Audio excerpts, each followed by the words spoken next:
Vendredi 28 février, 21h36, à Dubaï, des milliers d'habitants reçoivent exactement le même message. En raison de la situation actuelle, il existe une menace potentielle de missiles. Veuillez vous mettre immédiatement à l'abri dans le bâtiment sécurisé le plus proche, en vous éloignant des fenêtres, des portes et des zones ouvertes et attendre les instructions officielles. C'est ce premier SMS envoyé par le ministère de l'Intérieur des Émirats Arabes Unis qui déclenche la panique chez plusieurs influenceurs français installés à Dubaï et comme toujours, ils prennent leur téléphone pour filmer leur réaction en direct. J'étais prête à aller dormir et tout, je vous jure, j'ai peur. J'ai trop peur. Je vous tiens au jeu, on vient de recevoir un message.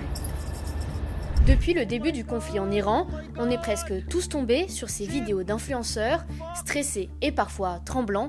Ils partagent leur peur avec leurs millions de followers. Mais dès le lendemain, le ton change radicalement. Sur les mêmes comptes, plus aucune panique. Les stories montrent des restaurants ouverts, des rues animées, un ciel calme.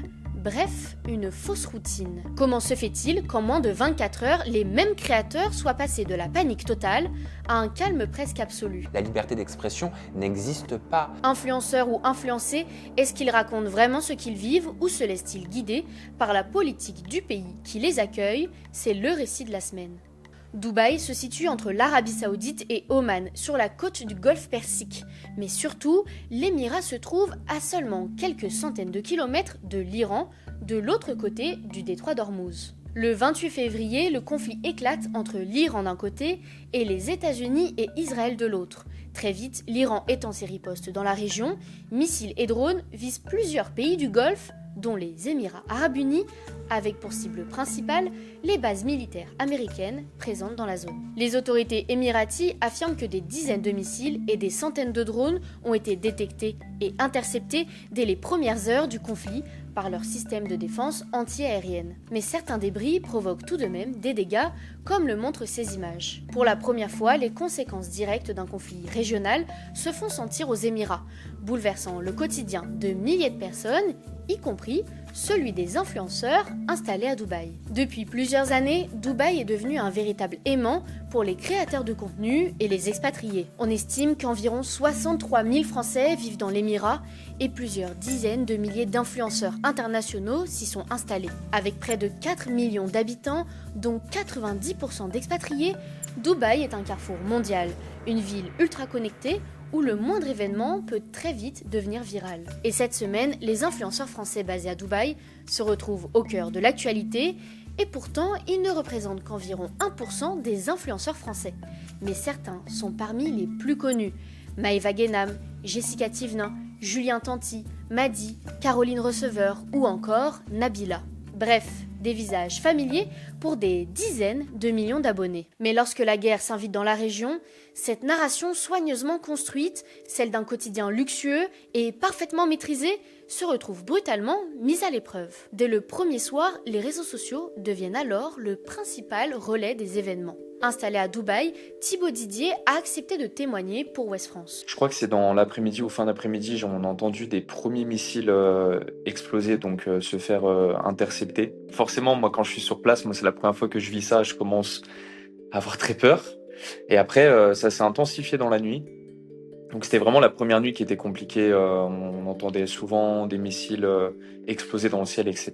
Sur les réseaux, les stories se multiplient, les vidéos aussi, certains influenceurs amplifient le drama, d'autres restent plus factuels. Je vais sur les vols pour prendre des vols, il n'y a plus de vol direction la France. Mais pour tous, cette nuit marque un tournant. Dubaï n'est plus seulement un décor de luxe. Maintenant, il faut comprendre que forcément ces influenceurs font ça parce que c'est leur activité, entre guillemets, ils font ça parce qu'ils savent qu'ils vont faire plus de vues, que ça leur permet de faire du buzz. Maintenant, ce qui se passe dans la réalité, c'est que non, on n'a pas des missiles qui nous explosent sur la tête, on n'a pas des missiles qui tombent sur le sol. Certains appellent même la France à l'aide. On est des Français, hein. La France, protégez-nous, hein. Oh, je me suis chiée dessus, ça va ou pas? Je criais comme une hystérique. Raconter leur vie fait partie de leur quotidien, du matin au soir, presque même aux toilettes pour certains. Donc montrer les bombardements est devenu la suite logique. Voilà, certains diront, mais je ne comprends pas comment face à une situation comme celle-là, on peut filmer ce genre de choses si on a peur, mais qu'ils aient peur, qu'ils pleurent, qu'ils rigolent ou qu'ils soient amoureux, ils filmeront. Mais presque du jour au lendemain, les vidéos ont bien changé. Pour comprendre ce retournement, il faut regarder le cadre politique très particulier des Émirats arabes unis. Contrairement aux démocraties occidentales, les Émirats, c'est une monarchie absolue. Il s'agit d'une fédération de 7 Émirats, chacun dirigé par une famille régnante. Dubaï, par exemple, est gouverné par Mohammed bin Rashid Al Maktoum, qui est également vice-président et premier ministre des Émirats. Et dans ce système politique, l'État exerce un contrôle strict sur les médias et l'expression publique, y compris sur Internet et les réseaux sociaux. La liberté d'expression y est beaucoup plus limitée que dans la plupart des pays occidentaux. Publier des informations jugées fausses, alarmistes ou contraires aux communiqués officiels peut être considéré comme une atteinte à la stabilité du pays. Et c'est là qu'intervient ce communiqué du parquet émirati, publié massivement sur les réseaux sociaux le lendemain des frappes. Le parquet met en garde contre la diffusion de rumeurs, de fausses informations ou d'informations provenant de sources inconnues. Toute personne qui partage ou republie ce type de contenu s'expose à des poursuites judiciaires, même si elle n'en est pas l'auteur. Et vous voyez peut-être où je veux en venir, car c'est ce texte qui va coïncider avec l'arrêt des vidéos d'influenceurs, car les sanctions peuvent aller jusqu'à 500 000 dirhams, c'est-à-dire 115 000 €, et 2 ans de prison.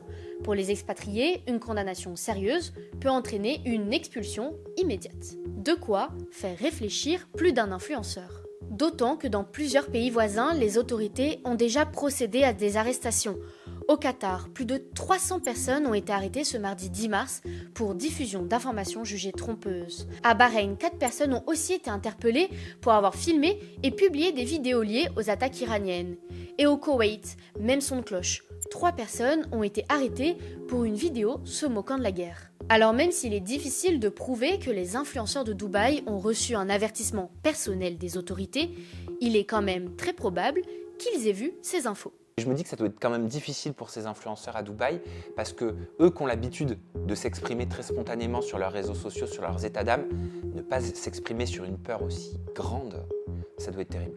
Le revirement s'explique donc probablement par un double facteur. D'un côté, la vigilance juridique imposée par les autorités émiraties et de l'autre, la nécessité pour les influenceurs de préserver l'image de la ville où ils vivent et travaillent. Sachez une chose, on se sent plus en sécurité ici, même avec des missiles qui passent par-dessus le pays, qu'en France en temps normal.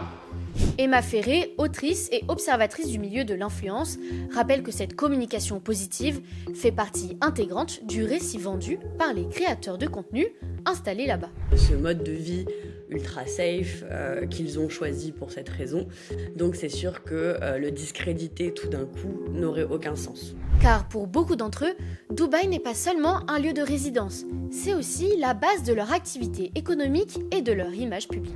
Pourquoi je fais ces vidéos-là? Parce que je reçois des centaines de messages pour me dire s'il vous plaît, donnez-moi des informations en temps réel, on s'inquiète pour vous, etc. Et en fait, vu que les actualités changent toutes les minutes, c'est impossible pour moi de contacter manuellement chaque personne et d'envoyer des centaines de messages pour dire « Ah, là, il se passe ça, là, il se passe ça ». Donc je me suis dit, je vais faire directement du contenu où je partage l'actualité, comme ça au moins tout le monde est tenu au courant. Mais cette situation pose aussi une autre question, celle du rôle des influenceurs lorsqu'ils deviennent, malgré eux, une source d'information pour des dizaines de millions de personnes. Je suis pas sûr que les influenceurs, surtout issus du milieu de la télé-réalité, réalisent qu'ils deviennent une source d'information pour leurs millions d'abonnés. Et je suis même pas sûr qu'ils réalisent de la responsabilité qu'ils ont auprès de leurs millions d'abonnés.